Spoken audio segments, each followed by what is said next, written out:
যুক্তরাষ্ট্রের ৪৬তম প্রেসিডেন্ট হলেন Joe Biden. রাস্তায় রাস্তায় আনন্দ উল্লাস, বিভেদ ভুলে ঐক্যবদ্ধ যুক্তরাষ্ট্র গড়ার অঙ্গীকার। তবুও হার মানতে রাজি নন ডোনাল্ড ট্রাম্প। আইনি লড়াইয়ের ঘোষণা, ছেড়ে যাচ্ছেন অনেক কর্মকর্তা ও সতীর্থরা।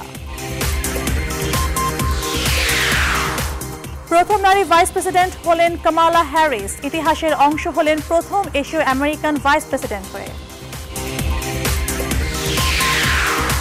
করোনায় বদলে গেছে অর্থনীতি। ১০০ জনের নতুন করে গরিব হয়েছেন ২২ জন, আয় কমেছে ৮৪ জনের। বড় ধাক্কা লেগেছে শিল্প ঋণে। চলতি বছরে বিতরণে কমেছে ৩৫%। ব্যাংকের আন্তরিকতা নিয়েও প্রশ্ন ব্যবসায়ীদের। মিয়ানমারের নির্বাচন আজ, ভোটাধিকার নেই রোহিঙ্গাদের। আবারও ক্ষমতায় ফেরার সম্ভাবনা সুচির। শরণার্থী প্রত্যাবর্তনের আশা জাতিসংঘের।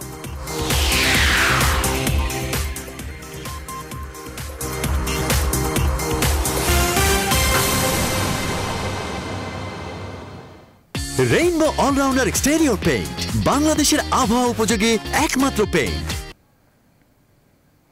স্বাগত নিউজ 24 সকাল 10টার সংবাদে, সাথে আছে আমি তাবাসসুম আহমেদ। দেখছিলেন শিরোনাম, এবার বিস্তারিত। শুরুতেই মার্কিন নির্বাচন প্রসঙ্গ।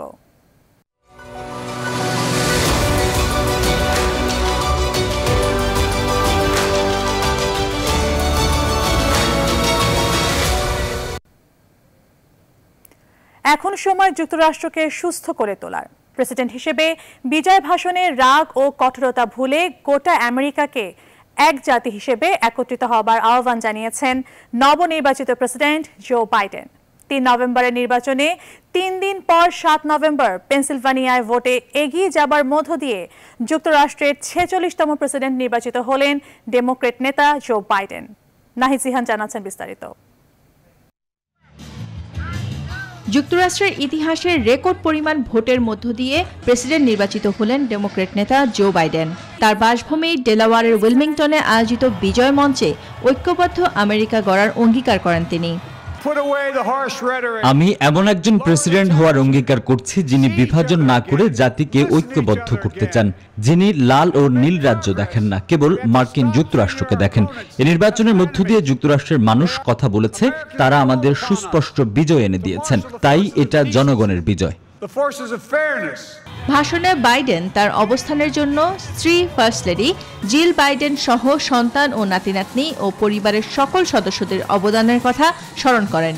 একই সঙ্গে মহামারীর মাঝে স্বেচ্ছাসেবকদের দায়িত্ব পালনকারী এবং তার নির্বাচনী প্রচারণায় অংশগ্রহণকারী স্বেচ্ছাসেবক ও প্রচারকর্মীদের অক্লান্ত পরিশ্রমের জন্য ধন্যবাদ জানান। যুক্তরাষ্ট্রের ৫৯তম প্রেসিডেন্ট নির্বাচনে জয় নিশ্চিতের সাথে সাথে বিশ্ব নেতাদের অভিনন্দনের বার্তায় ভাসছেন জো বাইডেন ও কামালা হ্যারিস।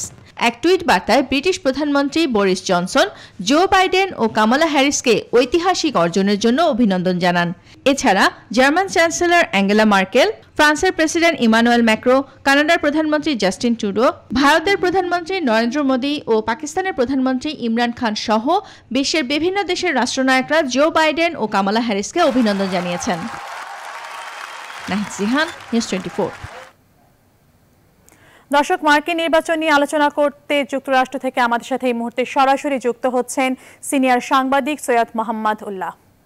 সৈয়দ মোহাম্মদ উল্লাহ, আপনাকে স্বাগত জানাচ্ছি আমাদের সংবাদে। আপনার কাছে প্রথমেই জানতে চাই, বাইডেনের এই বিজয়কে আপনি আসলে কিভাবে মূল্যায়ন করছেন? আপনাকে ধন্যবাদ, আপনাদের সকল শ্রোতা দর্শককে। আপনারা আপনার বক্তব্য এবং নিউজ সামারিতে আপনারা সব বলেই দিয়েছেন। আসলে সেটা একটা চমৎকার সামারাইজ করেছেন। আমরা কি দেখছি? আমরা একটা বিপ্লব দেখছি। গত ৪ বছরে যুক্তরাষ্ট্রে প্রেসিডেন্ট ট্রাম্প একটা অস্থির অবস্থা, একটা বিভাজন তৈরি করেছেন। দেশে একবারে সাদা কালো, ধনী দরিদ্রের বিভাজন এবং আপনার সায়েন্স ভিত্তিক যে রাষ্ট্র একটা গড়া, মডার্ন সমাজ, তার বিরুদ্ধে ওনার বক্তব্য। তিনি পরিবেশ বিষাক্ত করার জন্য তেল কোম্পানিগুলোকে বিভিন্ন জায়গায় ড্রিলিং এর অবস্থা করেছেন, সুযোগ সুবিধা। এই ধরনের একটা না, প্রতিটি ক্ষেত্রে তিনি পশ্চাৎমুখী নীতি নিয়েছেন। ১ নম্বর। ২ নম্বর হচ্ছে একেবারে সহিংস বিভাজনের পরিস্থিতি সৃষ্টি, সবচেয়ে বড় এটা। আর তিনি অগ্রাহ্য করেছেন লোকের স্বাস্থ্যের ব্যাপারটা। এখানে মানে সকলের জন্য স্বাস্থ্য চিকিৎসার ব্যবস্থা করে মোটামুটি একটা ব্যবস্থা করে রেখেছিলেন ওবামা, যাকে ওবামা কেয়ার বলে, সেটা তিনি বাতিল না করতে পেরে খর্ব করে দিয়েছেন, আগামী টার্মে বাতিল করার প্ল্যান করেছেন।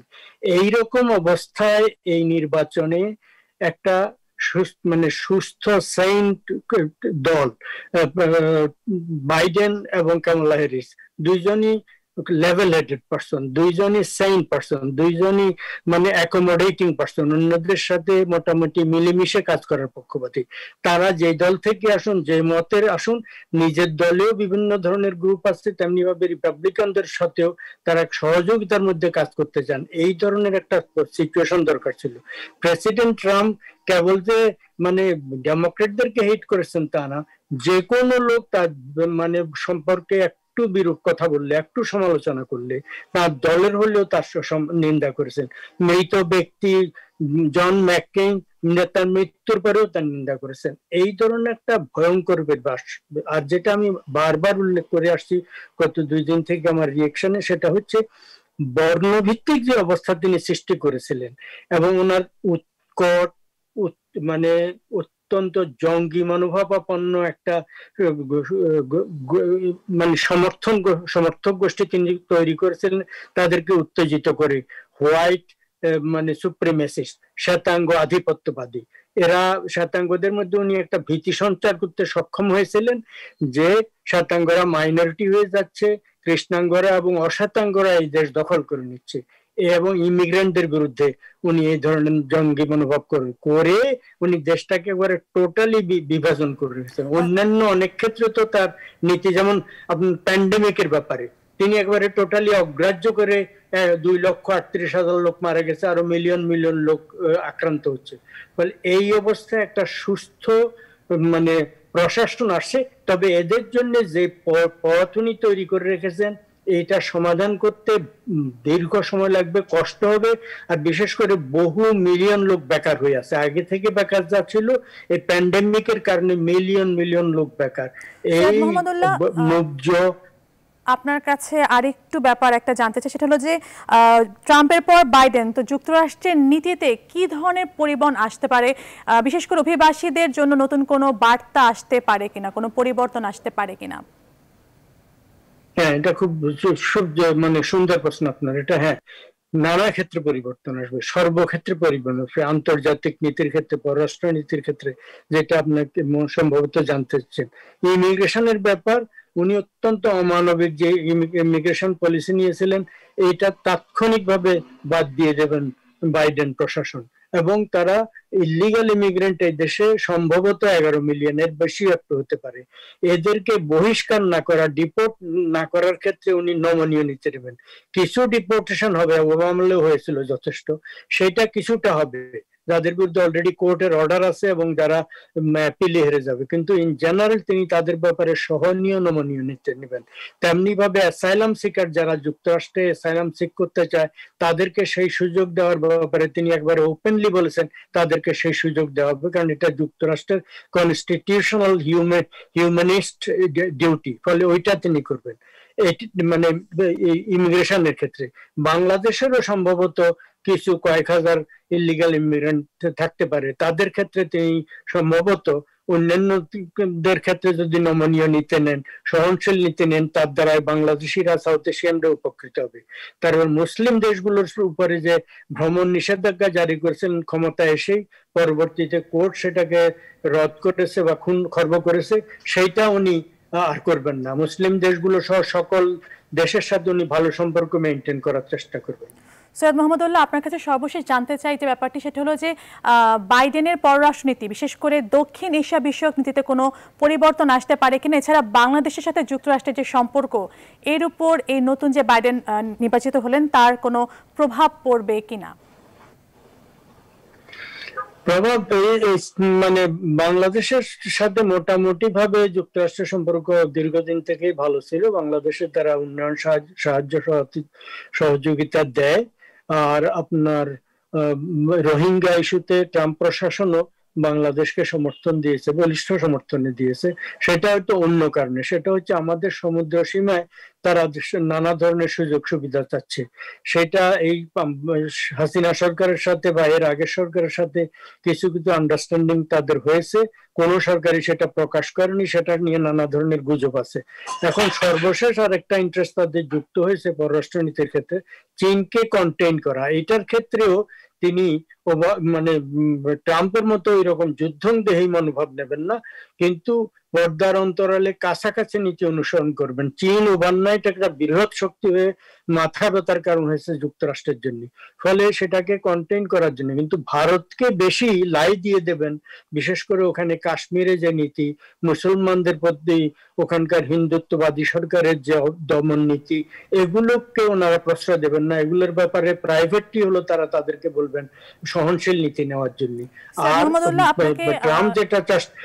ট্রাম্প যেটা চেষ্টা করেছিলেন ভারতকে এই অঞ্চলের মোড়ল করে বাংলাদেশকে তার নীতি অনুসরণ করার জন্য, তার স্বার্থ দেখার জন্য, সেটার থেকে সম্ভবত বাইডেন সরে আসবেন। এটা বাংলাদেশের জন্য একটা নিট লাভ হবে বলে আমার ধারণা। সৈয়দ মোহাম্মদুল্লাহ, আপনাকে অসংখ্য ধন্যবাদ আমাদের সাথে যুক্ত হওয়ার জন্য। দর্শক, মার্কিন নির্বাচনী আলোচনা করতে যুক্তরাষ্ট্র থেকে যুক্ত হয়েছিলেন সিনিয়র সাংবাদিক সৈয়দ মোহাম্মদুল্লাহ। জো বাইডেনের এই বিজয় বাংলাদেশ যুক্তরাষ্ট্র সম্পর্কে কি ধরনের প্রভাব পড়তে পারে সে বিষয়ে আলোচনা করতে আমাদের সাথে এবার যুক্ত হচ্ছেন জাহাঙ্গীরনগর বিশ্ববিদ্যালয়ের আন্তর্জাতিক সম্পর্ক বিভাগে অধ্যাপক ডক্টর শাহাব এনাম খান। জনাব শাহাব এনাম খান, আপনাকে স্বাগত জানাচ্ছি আমাদের সংবাদে। আপনার কাছে প্রথমেই জানতে চাই, ট্রাম্পের পর হোয়াইট হাউসে বাইডেন, বাংলাদেশ যুক্তরাষ্ট্র যে সম্পর্কের কোনো প্রকার প্রভাব পড়তে পারে কিনা, আপনার কি মতামত?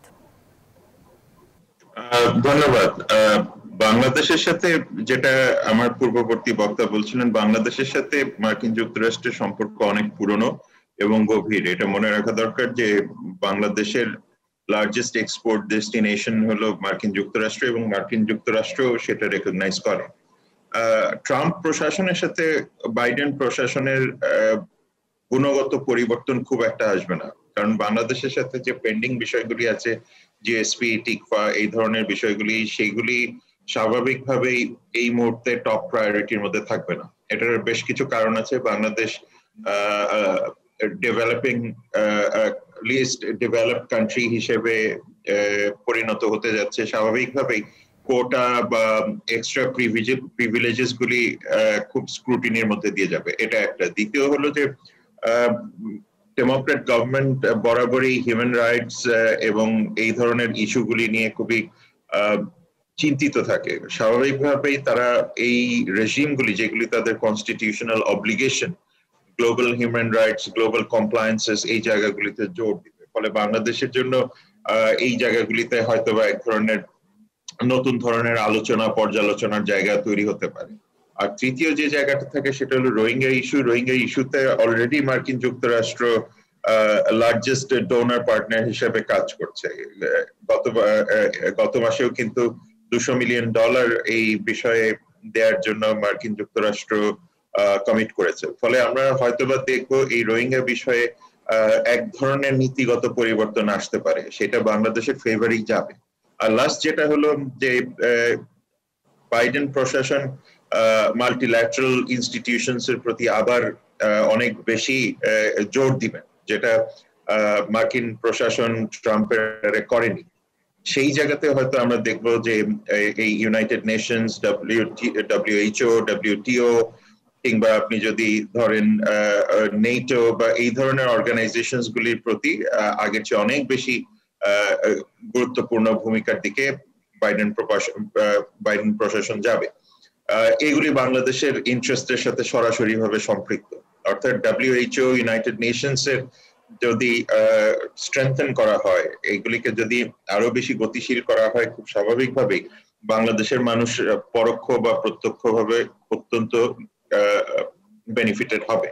সুতরাং আমরা আশা করছি যে সরাসরি যদি অতি শীঘ্রই কোন রকমের পরিবর্তন নাও আসে, একটা লং টার্মে বেশ অনেক রকমের পরিবর্তন আসবে, যেগুলি বাংলাদেশের পলিটিক্স এর জন্য, বাংলাদেশের জনগণের জন্য এবং বাংলাদেশের অর্থনীতির জন্য বেনিফিশিয়াল হবে।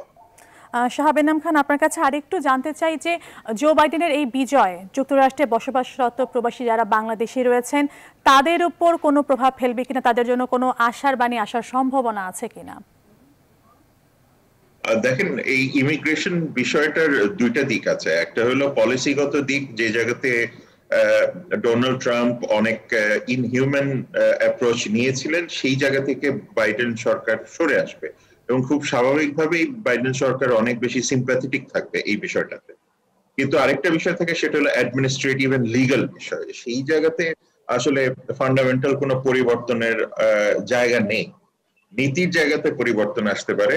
যেমন ধরেন আপনার যারা ইল্লিগাল আছেন বা যারা আপনার এই বিভিন্ন লর মধ্যে পড়ে গেছেন, যারা ডিপোর্টেশনের জন্য লায়াবল হচ্ছেন, তাদেরকে স্বাভাবিকভাবেই ফিরে আসতে হবে। সেই জায়গাতে কম্প্রোমাইজের খুব একটা জায়গা নেই। সুতরাং ব্যাপারটা যদি নীতিগতভাবে চিন্তা করেন তাহলে অবশ্যই বাংলাদেশি যারা আছেন তাদের জন্য এটা অনেক বেশি সুখকর জায়গা।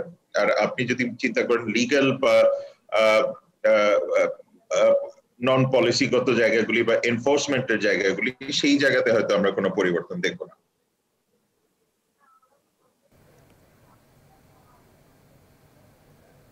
ডক্টর শাহাব এনাম খান, আপনাকে অসংখ্য ধন্যবাদ আমার সাথে যুক্ত হওয়ার জন্য। দর্শক, আমরা আবার একটু যাব সিনিয়র সাংবাদিক সৈয়দ মোহাম্মদুল্লাহর কাছে।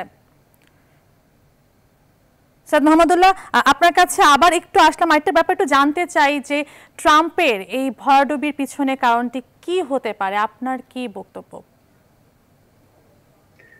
দুটো প্রধান কারণ বলে আমি মনে করি। একটা হচ্ছে যে এই প্যান্ডেমিক করোনার ব্যাপারে তার যে চূড়ান্ত অবহেলা, দায়িত্বহীনতা, সেটা লোককে পীড়িত করেছে। সেটা কেবল তার সমর্থকদের মধ্যে একটা শ্রেণীকে ক্ষুব্ধ করেছে। আরেকটা হচ্ছে যে তিনি বর্ণবাদ উস্কে দেওয়ার কারণে যেমন তার একটা অত্যন্ত কমিটেড সমর্থন গোষ্ঠী গড়ে উঠেছিল, তেমনি ভাবে এটার কারণে মানে বিশেষ করে অশ্বেতাঙ্গরা ভীত সন্ত্রস্ত হয়ে পড়েছিল। তারা ভেবেছিল যে অন্যান্যবার, গতবারে যেমন হিলারি ক্লিন্টন যখন প্রার্থী ছিলেন তার বিরুদ্ধে, ট্রাম্পের বিরুদ্ধে, তখন আফ্রিকান আমেরিকানদের মধ্যে অনেকে ভোট দিতে যাননি। প্রেসিডেন্ট ওবামা এবং ফার্স্ট লেডি মিশেল ওবামা অনেক জোর চেষ্টা করেছিলেন তাদেরকে নেবার জন্য। তাদের মধ্যে ভোট দেওয়ার প্রবণতা কম ছিল, গতবার হার কম ছিল। এবারে কিন্তু তারা বিপুল সংখ্যায় ভোট দিয়েছেন। এটার দুটো কারণ, একটা হচ্ছে তার নীতিতে ক্ষুব্ধ, আর একটা হচ্ছে এই যে কামালা হ্যারিসকে, একজন অশ্বেতাঙ্গ মহিলা, নারী, তিনি প্রথম যুক্তরাষ্ট্রে, এটা একটা বিরাট ব্যাপার, প্রথম একজন ভাইস প্রেসিডেন্ট, এক সময় তিনি হয়তো প্রেসিডেন্ট হবেন।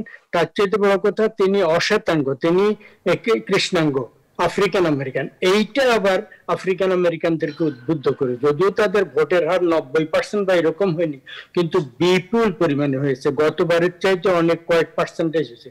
অনেক জায়গায় 1% বেড়ে গেলেও এদিক সেদিক হয়ে যায়। এবারে বেশ কয়েক পার্সেন্ট বেড়ে গেছে, অনেক জায়গায় আরো অনেক বেশি বেড়ে গেছে।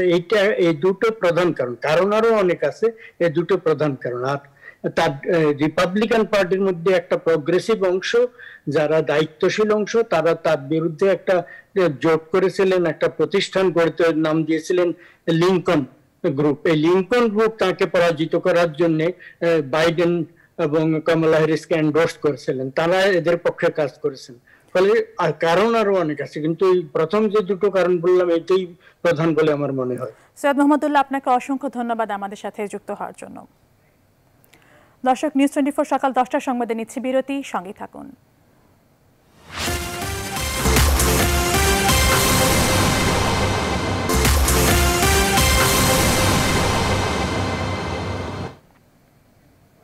আবারও স্বাগত, দেখছেন নিউজ 24 সকাল 10টার সংবাদ। ঐতিহাসিক বিজয়ের মধ্য দিয়ে যুক্তরাষ্ট্রের প্রথম নারী ভাইস প্রেসিডেন্ট নির্বাচিত হলেন কামালা হ্যারিস। তিনি শুধু প্রথম ভাইস প্রেসিডেন্টই নন, একই সঙ্গে যুক্তরাষ্ট্রের ইতিহাসে প্রথম অভিবাসী ও কালো নারী নেতৃত্ব। ডেলাওয়ারের উইলিংটনে বিজয় ভাষণে কামালা বলেন, অভিবাসীরাও এই দেশের সম্পদ এবং নারীরা যুক্তরাষ্ট্রের মেরুদণ্ড হিসেবে কাজ করছেন, তাদের প্রতিনিধিত্ব করবেন তিনি। আমেরিকা সব সম্ভবের দেশ। ভারত থেকে আমার মা যখন এসেছিলেন তখন তিনি হয়তো ভাবেননি এমন দিন আসবে, কিন্তু স্বপ্ন ছিল। তাই আমি সব নারীদের বলবো, স্বপ্ন দেখুন উচ্চাকাঙ্ক্ষা নিয়ে। কালো, অভিবাসী, এশীয়, লাতিন আমেরিকান সমস্ত নারী আমেরিকান এবং তারা এই দেশের মেরুদণ্ড। তাই আমি প্রথম হতে পারি কিন্তু শেষ নই। হাজারো হিসেব নিকেশ, নাটকীয়তা ও শ্বাসরুদ্ধকর লড়াইয়ের পর অবশেষে জো বাইডেনের কাছে ধরাশয়ী হলেন ৭৪ বছর বয়সী ডোনাল্ড ট্রাম্প। এর মধ্য দিয়ে ১৯৯২ সালে সিনিয়র জর্জ বুশের মতো টানা দ্বিতীয় মেয়াদে মার্কিন সনদে বসতে ব্যর্থ হলেন তিনি। এই রিপাবলিকানের পরাজয়ের বাকি গল্পটা দেখব আসমাতুলির ডেস্ক রিপোর্টে। যুক্তরাষ্ট্রের প্রেসিডেন্ট নির্বাচনে অবশেষে হেরেই গেলেন ডোনাল্ড ট্রাম্প। মূলত দেশটির করোনা মহামারী মোকাবেলার ব্যর্থতার জন্যই তার এত বড় মাশুল গুনতে হয়েছে বলে মনে করছেন বিশেষজ্ঞরা। তবে এত সহজে হাল ছাড়েননি ট্রাম্প। জয় আসবে ধরে নিয়ে শেষ মুহূর্ত পর্যন্ত দাঁতে দাঁত কামড়ে পড়েছিলেন তিনি। একের পর এক স্টেটে ধাক্কা খেলেও ভোট পুনর্গণনার দাবিতে অনড় ছিলেন ট্রাম্প। কিন্তু পেনসিলভেনিয়ায় তার নিশ্চিত জয়ে শেষ মুহূর্তে হানা দিয়েছে জো বাইডেন। এর মধ্য দিয়ে দ্বিতীয়বার হোয়াইট হাউসের দখল নেওয়া হলো না ট্রাম্পের। ৪৬তম প্রেসিডেন্ট হিসেবে তার জায়গায় বাইডেনকেই দিতে হচ্ছে হোয়াইট হাউসের চাবি। ২৬৪ ইলেকটোরাল ভোট নিয়ে বেশ আগে থেকেই এগিয়েছিলেন জো বাইডেন। তখন ট্রাম্পের ছিল ২১৪টি ইলেকটোরাল ভোট। তবে জর্জিয়ায় ভোট পুনর্গণনার সিদ্ধান্ত নেয়ার পর আশায় বুক বাঁধতে শুরু করে ট্রাম্প শিবির। হিসেব কষছিলেন পেনসিলভেনিয়া সহ বাকি রাজ্যগুলো জয় করে ২৭০ ম্যাজিক ফিগার ছুঁয়ে ফেলবার। তবে ট্রাম্প এটাও জানতেন বাইডেন পেনসিলভেনিয়ার ২০টি ইলেকটোরাল ভোট জিতে নিলে রিপাবলিকান শিবিরের কিছুই করার থাকবে না। শেষমেশ তাই হলো। পেনসিলভেনিয়ায় বাইডেনকে জয় এনে দিল, আর জর্জিয়ার ভোটের হিসেব নিকেশ অথবা নেভাডার ভোটগুলোর আর প্রয়োজনীয় হলো না। এর মধ্য দিয়ে মার্কিন রাজনৈতিক ইতিহাসে প্রেসিডেন্ট জর্জ বুশ সিনিয়রের মতো টানা দ্বিতীয়বার হোয়াইট হাউসের টিকিট পেতে ব্যর্থ হয়েছেন ট্রাম্প। ১৯৯২ সালে সিনিয়র বুশ সে সময় আরেক ডেমোক্র্যাট বিল ক্লিন্টনের কাছে পরাস্ত হয়েছিলেন। পুরনো সেই তালিকায় এখন যোগ হল পরাজিত যুক্তরাষ্ট্রের ৪৫তম প্রেসিডেন্ট ডোনাল্ড ট্রাম্পের নাম। আসমাতুলি, নিউজ 24। এবার দেশের খবর। উন্নয়নের হাওয়া বইতে শুরু করেছে ঢাকার সম্প্রসারিত ওয়ার্ডগুলোতে। এর ধারাবাহিকতায় আব্দুল্লাহপুর কামারপাড়া ৫৪ নম্বর ওয়ার্ডে চলছে প্রশস্ত রাস্তা ও ড্রেন নির্মাণ কাজ। কিন্তু রাস্তা প্রশস্ত করতে বাড়ির মালিকরা জায়গা ছাড়ছেন না বলে অভিযোগ পাওয়া যায়। ফলে শিডিউল মাফিক নির্ধারিত সময়ের মধ্যে প্রকল্পের কাজ শেষ না হওয়ার আশঙ্কা করছেন ঠিকাদারি প্রতিষ্ঠান। ফলে কাজের ধীরগতিতে চলাচলে চরম ভোগান্তিতে পড়েছেন স্থানীয় বাসিন্দারা। তালুকদার বিপ্লবের প্রতিবেদন। ২০১৬ সালে ১৬টি ইউনিয়নকে ভেঙে ঢাকার ২ সিটি কর্পোরেশনকে সম্প্রসারিত করা হয়। এতে উভয় সিটি কর্পোরেশনে নতুন ১৮টি করে ওয়ার্ড যুক্ত হয়। এর আগে এসব এলাকার উন্নয়ন না হলেও গত সিটি নির্বাচনের পর উন্নয়নের ছোঁয়া লাগতে শুরু করেছে এসব সম্প্রসারিত ওয়ার্ডগুলোতে। এরই ধারাবাহিকতায় ঢাকা উত্তর সিটি কর্পোরেশনের ৫৪ নম্বর ওয়ার্ড কামারপাড়ায় চলছে প্রশস্ত রাস্তা ও ড্রেন নির্মাণ কাজ। কিন্তু উন্নয়ন প্রকল্পের কাজের ধীরগতির অভিযোগ করছেন এলাকাবাসী। আমি যদি বলি ওই ওয়াল পর্যন্ত আমার এদিকে ভাঙবো না, আপনি পুরা ভাঙিয়া দেন, এটা রাইট কিনা? বাড়ি করে রেখেছে, হ্যাঁ, এই জায়গা দিতে যাচ্ছে না, সবাই বুঝাই সুঝাই ভাঙতেছে, কেউ দেরি করছে, এই কারণে হয়তো কাজটা একটু বন্ধ আছে। রাস্তা প্রশস্ত করতে অনেকে জায়গা না ছাড়ায় দ্রুতগতিতে কাজ শেষ করতে পারছেন না বলে জানান ঠিকাদারি প্রতিষ্ঠান। অনেক জায়গায় দেখা গেছে পানির একটু প্রবলেম হয়, ওই জায়গায় একটু পানিটা কিরণ কম হয়, আর যে জায়গায় পানির প্রবলেম না হয় ওই জায়গায় কোনো পানির সমস্যা হয় না। মেয়াদটা কতদিন পর্যন্ত আছে এটাও জানি না, আর কতদিন এক্সটেনশন হবে এটাও আমরা জানি না। নির্ধারিত সময়ের মধ্যে উন্নয়ন কাজ শেষ করতে ওয়ার্ডের বাসিন্দাদের সহযোগিতা চাইলেন স্থানীয় কাউন্সিলর। কিছু কিছু লোকজন আছে যারা কথা একেবারে শুনতে চাচ্ছে না, তাদের সাথে আমাদের বেশ কিছু সমস্যা হচ্ছে। এই সমস্যার কারণে সাময়িকভাবে একটু বেগ পেতে হচ্ছে। আশা করতেছি যে সমস্যা নিরসনের শেষ পর্যায়ে আমরা এসে পড়েছি। ঢাকা উত্তর সিটি কর্পোরেশনের সম্প্রসারিত ওয়ার্ডগুলোর উন্নয়নে আরও ৪,২০০ কোটি টাকার প্রকল্প হাতে নিয়েছে সরকার। তালুকদার বিপ্লব, নিউজ 24, ঢাকা। বেসরকারি উন্নয়ন সংস্থাগুলোর গবেষণা বলছে করোনায় ১০০ জনের মধ্যে নতুন করে গরিব হয়েছেন অন্তত ২২ জন, আর আয় কমেছে শতকরা ৮৪ জনের। আয় কমে নতুন করে গরিব হওয়া মানুষগুলো কোনো রকমে টিকে থাকার চেষ্টা করছেন। অনেককে মধ্যবিত্ত ফ্ল্যাট ছেড়ে নিম্নবিত্তের বস্তিতে জায়গা নিতে হয়েছে। অর্থনীতিবিদরা বলছেন, এই বিপুল সংখ্যক মানুষকে আগের অবস্থানে ফেরাতে নির্দিষ্ট পরিকল্পনা ও সামাজিক সুরক্ষার আওতা বাড়ানো প্রয়োজন। সেলিম খানের ক্যামেরায় বিস্তারিত জানাচ্ছেন আশিকুর রহমান শ্রাবণ।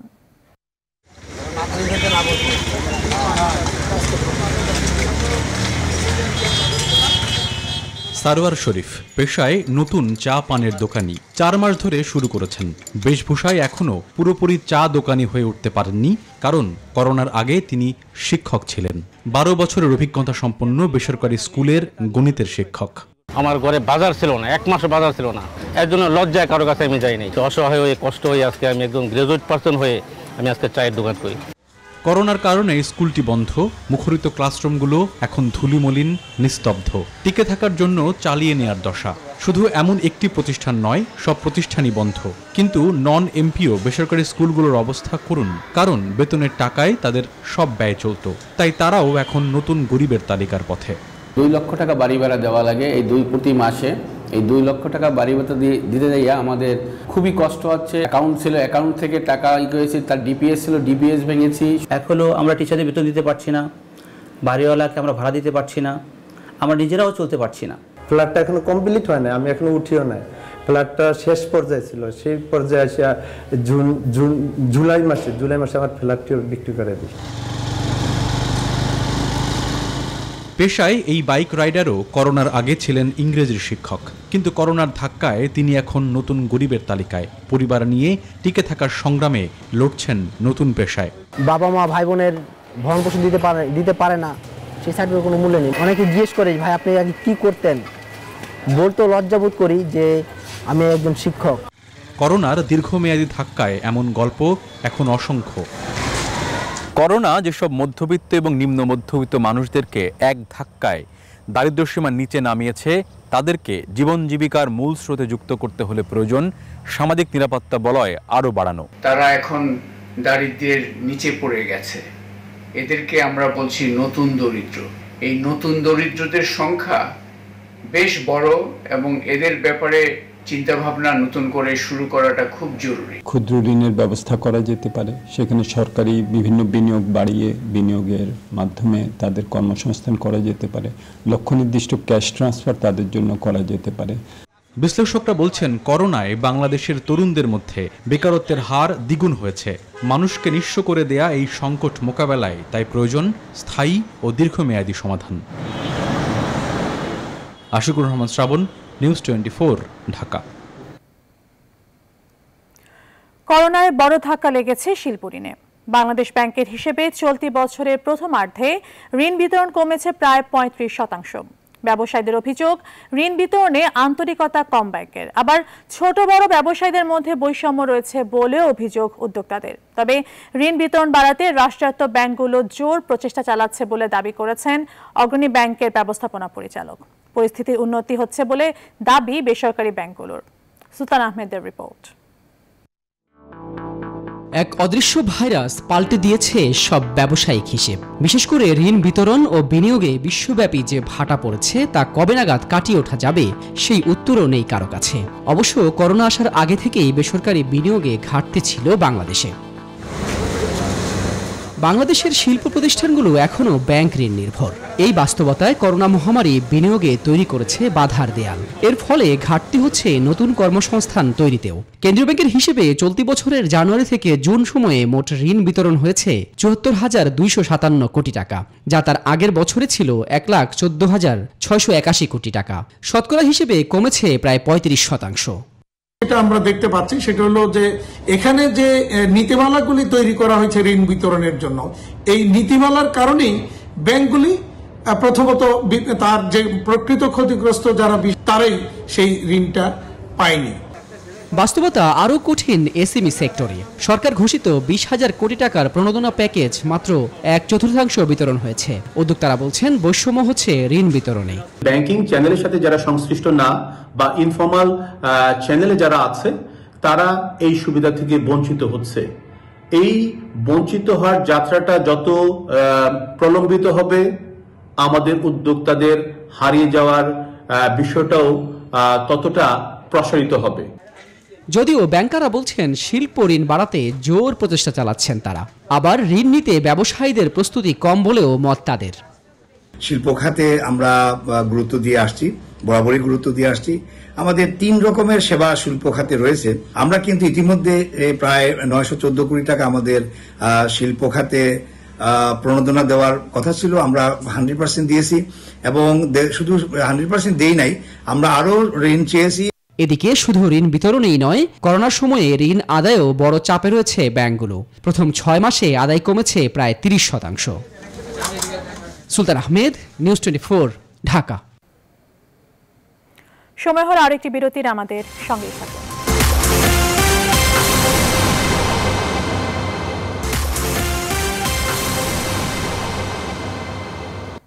আবার স্বাগত, দেখছেন নিউজ 24 সকাল 10টার সংবাদ।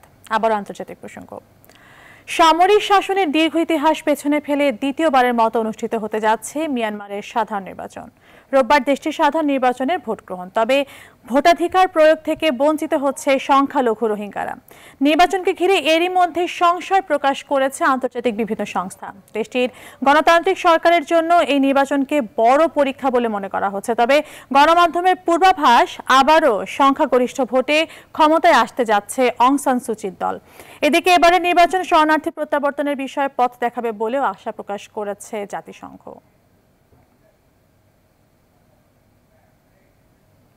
নিউজ 24 সকাল 10টার সংবাদ এখন এ পর্যন্তই। এতক্ষণ সাথে থাকার জন্য ধন্যবাদ সবাইকে।